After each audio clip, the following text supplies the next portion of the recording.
Salut tout le monde, c'est Luis de VIP pour une nouvelle vidéo et aujourd'hui on se retrouve pour un nouveau tutoriel où je vais vous montrer comment régler les paramètres de la souris et du clavier sous Windows 10. Donc sur ce tutoriel je vais vous montrer à peu près tous les réglages possibles, donc il y en a beaucoup et je vais me concentrer sur deux options intéressantes, c'est-à-dire comment faire un défilement pour les fenêtres qui sont en arrière-plan et comment mettre le son sur les touches importantes. Donc tout d'abord, je pense que vous vous en doutez, il faut cliquer sur le menu démarrer, puis sur paramètres. Donc voilà, settings pour moi en anglais. Voilà.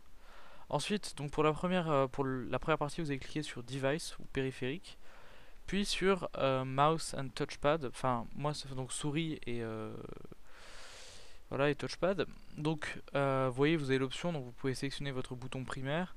Vous pouvez sélectionner le nombre de lignes que votre souris va passer à chaque fois.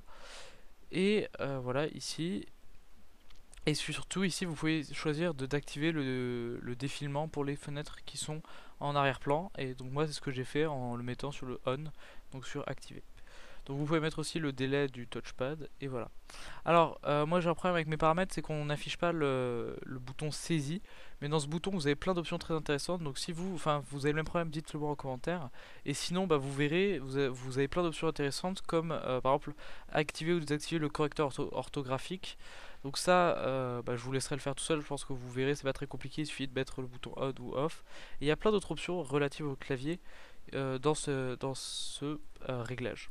Ensuite, donc pour la deuxième partie, donc on va aller dans Ease of Access. Donc moi je pense que ça doit être accès facilité en français, je sais pas. Et donc vous voyez, donc pour le clavier, donc on a plein de possibilités. Donc là justement, on peut entendre un son pour les touches importantes, c'est-à-dire cap lock, snub lock et scroll lock. Et vous pouvez faire plein d'autres choses comme par exemple activer les shortcuts, enfin les raccourcis, ou mettre un message d'alerte quand on est en train de, faire un raccourci pour un paramètre, ou alors faire un son quand on met un paramètre on ou off. Donc vous voyez, ça c'est plein de petites options assez sympas. Et pour la souris, bah, il est pareil, donc vous pouvez choisir la taille du pointeur, la couleur du pointeur, ou alors encore comment utiliser le clavier clavier numérique pour bouger la voilà, comment utiliser les flèches pour bouger la souris. Donc voilà, vous avez vu ici, il y a plein de petites options qui sont très bien. Et là encore, voilà, ici aussi, vous pouvez choisir aussi la taille du curseur. Et voilà, quand vous, quand vous écrivez sur Word, et ben vous choisissez la taille du curseur comme ceci. Voilà, donc je pense que je vous ai montré à peu près toutes les options qui étaient relatives au clavier et à la souris. Si ça vous a plu, n'hésitez pas à poster un pouce vert ou à commenter la vidéo. Et si vous voulez rester abonné, enfin si vous voulez suivre les autres vidéos de la chaîne, abonnez-vous. Voilà.